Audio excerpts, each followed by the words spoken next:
এই আমল নামা?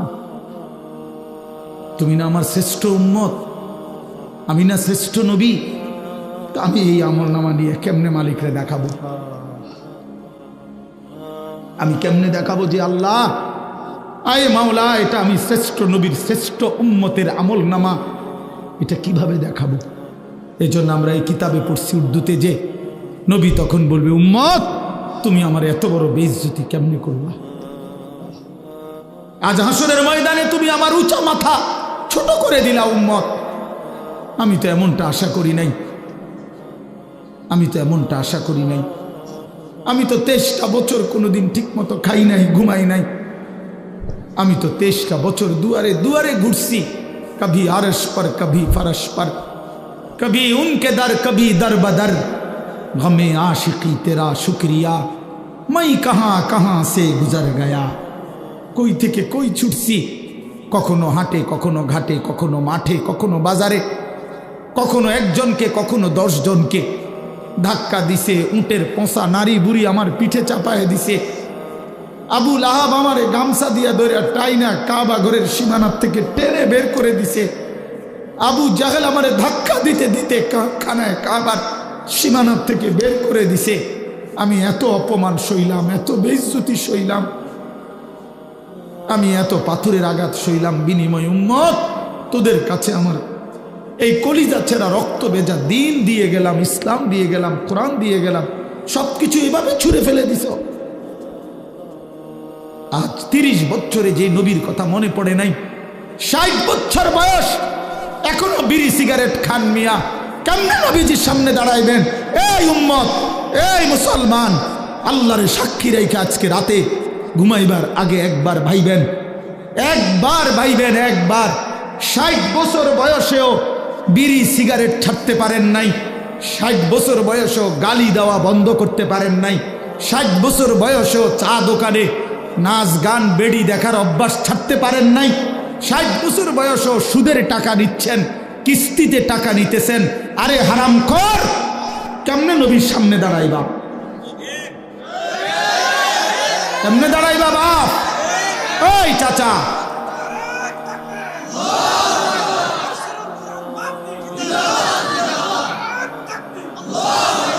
কেমনে দাঁড়াইবা বাপ? কেমনে দাঁড়াইবা?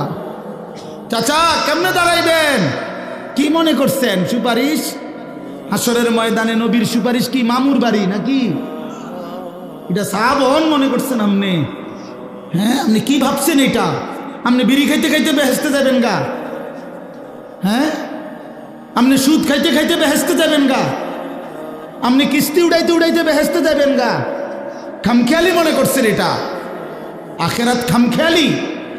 খোদার কসম, কোরআন শরীফে আছে ১৬ লক্ষ আম্বিয়া আদম থেকে নবী মুহাম্মদ সাল্লাল্লাহু আলাইহি সাল্লাম পর্যন্ত হাসরের ময়দানের ভয়ে দিবানিশি কাঁদছে।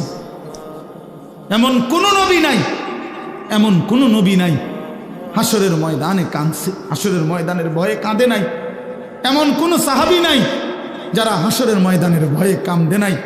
এমন কোন আউলিয়া নাই যারা হাসরের ময়দানের ভয়ে কাঁদে নাই। নাহলে আউলিয়া কেরাম কাঁদছে কি লেগে? বাতের লেগে, চিরা বই বনের লেগে কাঁদছে কিসের জন্য? আল্লাহ হাসরের ময়দানে মাফ করে দিয়েন, আখেরাতে মাফ করে দিয়েন, কবরের আযাব মাফ করে দিয়েন, এই জন্য কাঁদে নাই। তো ওনারা কাঁদলেন কেন? ওনারা কাঁদলেন কেন? 24 ঘন্টা নেক আমল করার পরেও 5 ওয়াক্ত নামাজ পড়লেন, হালাল হারাম বাইসা চললেন, বউ বাচ্চারে পর্দা পুশিদায় রাখলেন, এত কিছুর পরেও সমস্ত আম্বিয়া কেন কাঁদলেন? সমস্ত সাহাবা কেন কাঁদলেন? সমস্ত আউলিয়ায় বুজুর্গানে দিন কেন কাঁদেন? কেন কাঁদেন আপনি বুঝেন না? হাসরের ময়দান খামখেয়ালি? কথা বলেন না কেন?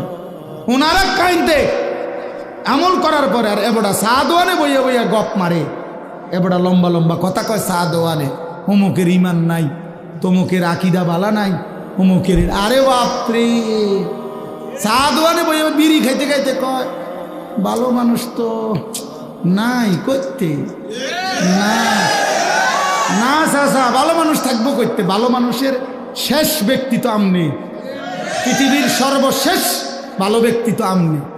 এই যে বিড়ি খাই না কাকু, আমনেই শেষ ভালো। আমনে আরি যে বেটার কাছে বিড়ির গন্ধে কাছে যাওয়া যায় না। আমনে পৃথিবীর সর্বশেষ ভালো ব্যক্তি। কোনো কারণে পৃথিবীতে আমনে যদি মরে যান তো কেয়ামত সাথে সাথে ইসরাফিল ফুল দিয়াল, কারণ এরপরে আর ভালো মানুষ আসবে। এবারেই তো সাদওয়ানে বইয়ে সিদ্ধান্ত দিয়ে দিছে ভালো মানুষ তো নাই। টেলিভিশন চায়, টেলিভিশনের দিকে তাকায় তাকায় কয় আস্তাগফিরুল্লাহ আস্তাগফিরুল্লাহ। কি তো কি শুরু হইলো দেশটার মধ্যে। আমি বলছি একদিন রে চাচা আপনি যেটি চাইতে আছেন এটি শুরু হয়েছে। কি শুরু হয়েছে মানে নাটক শুরু হয়েছে, সিনেমা শুরু হয়েছে, আর বেডির নাচ শুরু হয়েছে। আর কি তা এটা নিয়ে আস্তাগফিরুল্লাহ, টেলিভিশনের দিকে চাইয়া চাইয়া নিয়ে আস্তাগফিরুল্লাহ।